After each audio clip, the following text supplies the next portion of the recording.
Hello dear friends. आज की class में हम पढ़ने जा रहे हैं लुइस अल्थ्यूज़र को। लुई अल्थ्यूज़र का जो जन्म होता है वो अल्जीरिया में होता है।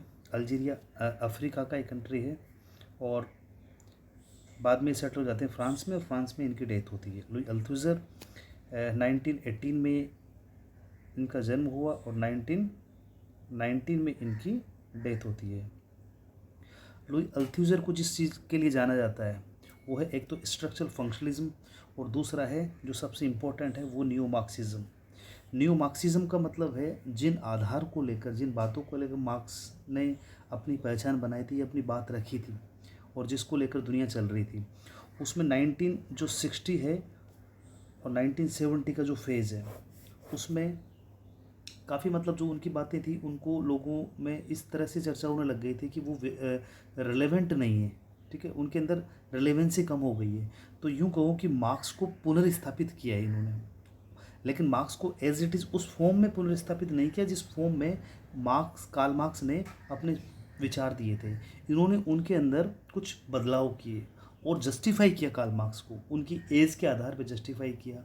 उन्होंने जिस तरह का साहित्य लिखा था उसके आधार पर जस्टिफाई किया, किस तरह से उन्होंने चीज़ों को बांटा। जैसे शुरुआती फेज़ में हम कहते हैं ना कि एक एज होती है, जैसे हम हमारी ज़िंदगी को लें तो शुरुआती फेज़ है बाल्यावस्था, उसके बाद है प्रौढ़ावस्था, उसके बाद है मिच्योर। ठीक है, तो उस तरह से चीज़ों को बांटा इन्होंने, 4 पार्ट्स में उनकी किताबों को बांटा, उनके लाइफ जो स्पान था उसको बांटा और फिर जस्टिफाई किया किस तरह मार्क्स शुरुआत में एक मानववाद की तरफ थे, उसके बाद में धीरे धीरे कैसे मेच्योर मार्क्स बने। ठीक है, तो उसको हम समझेंगे। तो फाउंडर कहे जाते हैं ये स्ट्रक्चरल मार्क्सिज्म के। ये क्वेश्चन एग्जाम में कई बार पूछा जा सकता है, नेट यूजीसी नेट में तो ये एक सवाल पूछा भी गया है। ठीक है, तो स्ट्रक्चरल जो मार्क्सिज्म थे उसके फाउंडर कौन थे? लुई अल्थ्यूज़र। इन्होंने जो कार्ल मार्क्स को जो जिस तरह से एनालाइज किया उसके लिए 2 किताबों का सहारा लिया। एक तो थी दास कैपिटल और एक थी the economic and philosophical manuscript. इन दोनों ही बुक्स को याद रखें कि किन बुक्स को लेकर इन्होंने अपने व्यूज़ दिए थे। तो इन्होंने जो स्टडी करी थी वो दास कैपिटल की करी और the economic and political manuscript की करी, और उन दोनों बुक्स के आधार पे जो सिद्धांत कार्ल मार्क्स ने दिए थे उन सिद्धांतों में इन्होंने मॉडिफिकेशन किए और नए रूप में प्रस्तुत किया। तभी इनको कहा जाता है कि इन्होंने कार्ल मार्क्स को एक सच्चे रूप को प्रदर्शित किया, कार्ल मार्क्स के। ठीक है, कार्ल मार्क्स का इंटरप्रिटेशन किया, कार्ल मार्क्स का नया तरीके से विश्लेषण किया और एक सही कार्ल मार्क्स को दुनिया के सामने लेकर आए। The economic and philosophical manuscript में मार्क्स के ह्यूमनिस्टिक आइडियाज़ हैं। लुई अल्थ्यूज़र का मानना है कि असली मार्क्सिज्म मार्क्स के स्ट्रक्चरल आइडियाज़ में मिलता है, ह्यूमनिस्ट आइडिया में नहीं। इनका मानना था कार्ल मार्क्स को अगर हम देखें तो कुछ आइडियाज़ इनके ह्यूमनिस्टिक आइडियाज़ थे और कुछ आइडिया स्ट्रक्चरल आइडिया थे। ह्यूमनिस्टिक आइडियाज़ की इन्होंने आलोचना करी और इन्होंने बताया कि कार्ल मार्क्स को अगर समझना है तो स्ट्रक्चरल जो इनके आइडिया थे उनको देखना होगा। आगे देखते हैं। बुक्स इन्होंने लिखी, जो इंटरप्रिटेशन जो इन्होंने किया, जो एनालिसिस इन्होंने कार्ल मार्क्स का किया, उसके आधार पर इन्होंने कुछ किताबें लिखी। एक तो लिखी 4 मार्क्स जो कि 1966 में लिखी, और दूसरी लिखी रीडिंग कैपिटल जो 1917 में लिखी। तीसरी थी Lenin and philosophy and other essays 1971। इन बुक्स में इन्होंने अल्थ्यूज़र ने अपने आइडियाज़ दिए और किसको आधार मानकर दिए? कार्ल मार्क्स को आधार मानकर दिए। ठीक है, अगर अल्थ्यूज़र को आगे देखें तो अल्थ्यूज़र के अगर एक अल्थ्यूज़र के बारे में अगर हम और कुछ बातें जानें तो ये इनका जो जन्म था ये अल्जीरिया में हुआ था। द्वितीय जो सेकंड वर्ल्ड वॉर था उस समय नाजी जर्मनी में बंदी बनाकर उन्हें पीड़ा शिविर में रखा गया था। युद्ध के बाद उन्होंने फ्रांस में सामरिक दल की सदस्यता ग्रहण की और उनकी शिक्षा दीक्षा पेरिस के इकोल नॉर्मल में हुई। उनकी विशिष्टता दर्शन शास्त्र थी, मतलब ये जो थे ये फिलोसफी से रिलेटेड थे।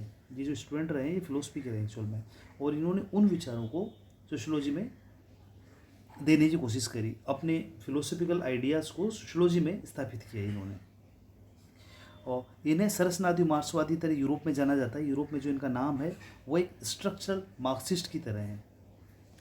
अल्थ्यूज़र ने सामान्य संरचनावाद को मार्क्स के सिद्धांतों पर लागू किया। संरचनावाद का मूल आधार भाषा विज्ञान है, मतलब इन्होंने जो भाषा विज्ञान थी उस भाषा विज्ञान का प्रयोग करते हुए, भाषा विज्ञान में क्या होता है कि चीज़ों को एक अर्थ को जाना जाता है, कोई जैसे पोइट्री है, तो पोइट्री में जो रियल मीनिंग है वो पोइट्री से तो नहीं। कई बार हम नदियों को नदी का सहारा लेकर किसी बात को बोलना चाहते हैं, किसी के साहस को दिखाने के लिए हम लोग समुद्र को दिखाने को प्रयोग में लेना चाहते हैं। तो भाषा जो विज्ञान है उनमें जो भाव निहित है उनके आधार पे इन्होंने संरचनावाद का उल्लेख किया।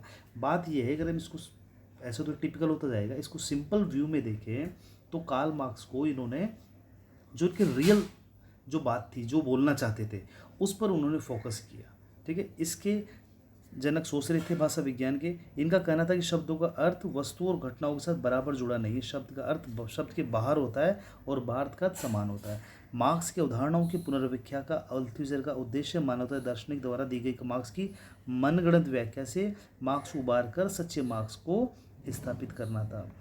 भाई कई बातें इन्होंने कही है, जैसे कार्ल मार्क्स ने बताया था कि एक टाइम आएगा जब पूरी तरह साम्यवाद डेवलप कर जाएगा, तब ऐसा होगा कि पूरी तरह जो जो हैव नोट लोग हैं, वो जिनके पास है, वंचित जो वर्ग है, संचित वर्ग पर पूरी तरह से एक तरह से वो कर लेंगे, मतलब उसको ओवरलैप कर लेंगे और उनकी सत्ता स्थापित हो जाएगी। तो ये सब बातें पॉसिबल नहीं है। वैसे भी ये है ना, ये मानवतावादी विचारधारा है। ठीक है, तो इसको उभार कर उन्होंने जो रियलिस्टिक जो कार्ल मार्क्स था, रियलिस्टिक जो कार्ल मार्क्स के विचार थे, उनको स्थापित करने का प्रयास किया। कार्ल मार्क्स के संरचनावाद को अल्थुइजर ने 4 मार्क्स और रीडिंग कैपिटल में मार्क्स की पुस्तकों को 4 भागों में बांटा। Epistemological break. एपिस्टेमोलॉजिकल ब्रेक से मतलब ये है कि एक ब्रेक विचारों में जो डिफ्रेंशिएट किया इन्होंने, कि किस तरह से 1840 से 44 के बीच में जो उन्होंने किताबें लिखी, तब कार्ल मार्क्स के किस तरह के विचार थे। उसके बाद में बीच की कृतियाँ जो कि 1845 से लेकर 46 में थी, उसमें किस तरह से कार्ल मार्क्स के विचारों में डेवलपमेंट हुआ। उसके बाद में 1846 से 57 में कार्ल मार्क्स किस तरह से डेवलप हुए, और 1857 से 1883 तक किस तरह वो मैच्योर कंडीशन में आ गए। ठीक है, किस तरह उनके विचारों में बदलाव आया। तो हम ये कहना चाहते हैं कि अल्थुइजर कि इनके जो शुरुआती फेज़ है ना, उनको आप है ना पूरी तरह सही मत मानो। धीरे धीरे वो डेवलप करते हैं और बाद में हम देखते हैं कि पूरी तरह मैच्योर मार्क्स आ जाते हैं। अब लोग जो उनका इंटरप्रिटेशन करते हैं, कई बार इस फेज को भी इम्पोर्टेंस देते हैं। ठीक है, वो कहते हैं ये रियल मार्क्स नहीं, रियल मार्क्स यहाँ है, बाद की कृतियों में रियल मार्क्स है। आगे देखते हैं। कार्ल मार्क्स ने प्रारंभिक कृति में मानवतावाद और अलगाववाद और परिपक्व में आर्थिक निर्धारणवाद पर जोर दिया। अगर उनकी कृतियों की बात करें तो शुरुआती फेज में मानवतावाद और अलगाववाद पर इन्होंने अपना जो व्यूज़ दिए, उसके बाद में आर्थिक निर्धारणवाद पर उन्होंने जोर दिया। देखो, अगर अल्थुइजर को देखें तो मानववाद, अलगाववाद और आर्थिक निर्धारणवाद तीनों की आलोचना करेगा, और क्रिटिसिज्म करने के बाद में जो रियल जो कंटेंट होना चाहिए, ठीक है, जैसे आर्थिक निर्धारणवाद है, वो कहते हैं सिर्फ आर्थिक निर्धारणवाद से काम नहीं चलेगा, 2-3 चीज़ें और भी उन्होंने बताई। तो उन्होंने कहा था सिर्फ एक चीज़ पे इंपॉर्टेंस ना देकर जो उनके रियल व्यूज़ है वो उन्होंने स्थापित किए। अल्थुइजर ने मार्क्स की अधिसंरचना और अधोसंरचना, बेसिक स्ट्रक्चर और सुपर स्ट्रक्चर, जो कॉन्सेप्ट कार्ल मार्क्स ने दिया था, उसकी तथा परिवर्तन का कारण केवल आर्थिक न मानकर आर्थिक, राजनीतिक और विचारधारा को बताया। जैसे उनकी जो उन्होंने दिया था कॉन्सेप्ट सुपर स्ट्रक्चर और अधिसंरचना का। ठीक है, अब इन्होंने बताया था कि जो अधिसंरचना है उस पर अधोसंरचना टिकी हुई। अधिसंरचना से मतलब जैसे जो कानून है, परिवार है, ठीक है, और जो संस्थाएं हैं, जो भी समाज में जो भी चीज़ें हैं, ठीक है, वो किस पर टिकी हुई है, वो अर्थव्यवस्था पर टिकी है। अर्थव्यवस्था को उन्होंने अधोसंरचना कहा था, अर्थव्यवस्था को उन्होंने अधिसंरचना कहा था।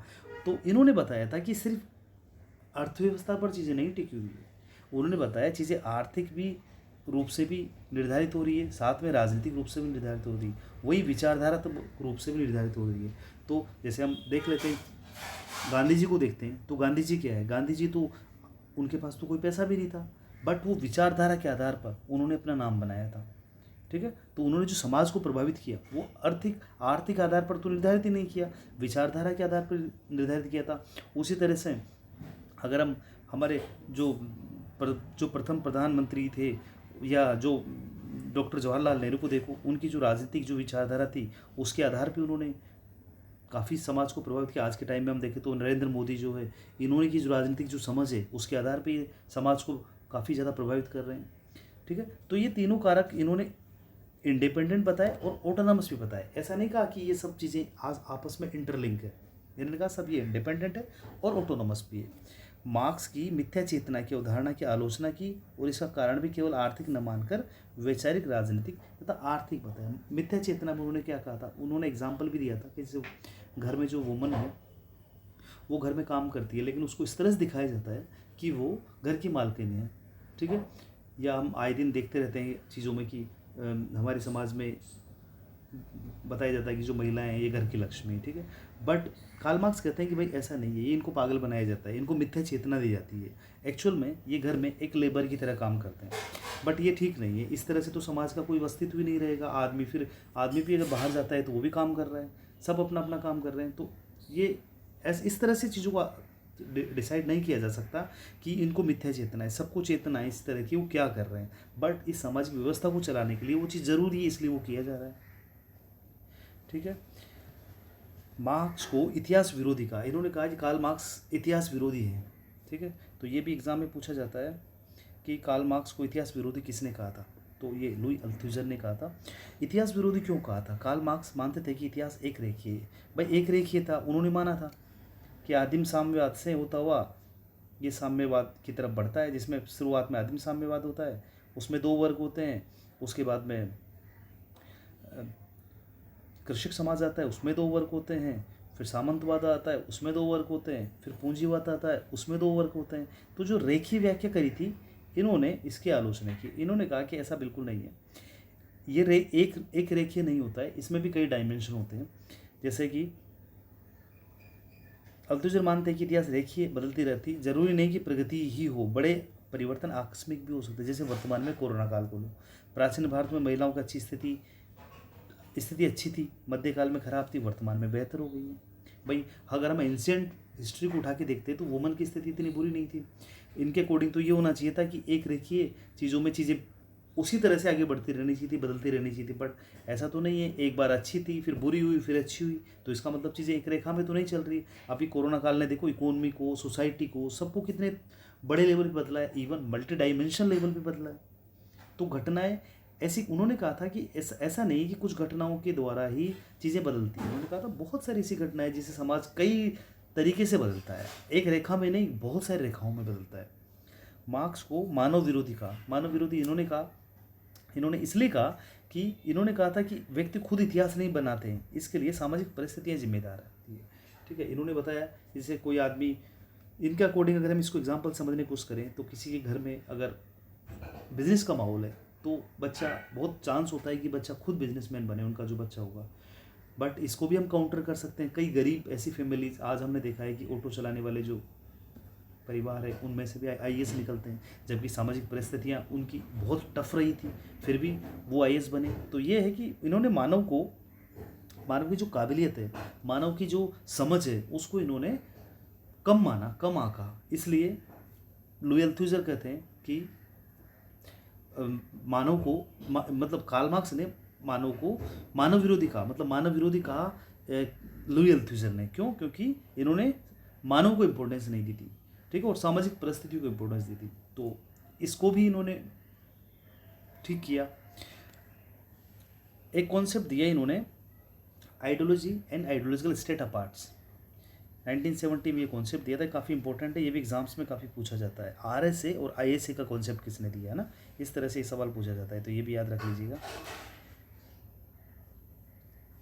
आरएसए क्या होता है, आईएसए क्या होता है? आरएसए का मतलब होता है रिप्रेसिव स्टेटस अपार्ट्स। जैसे गवर्नमेंट है, पुलिस है, लीगल है, आर्मी है, इसके जो एग्जाम्पल है वो ये समझते हैं।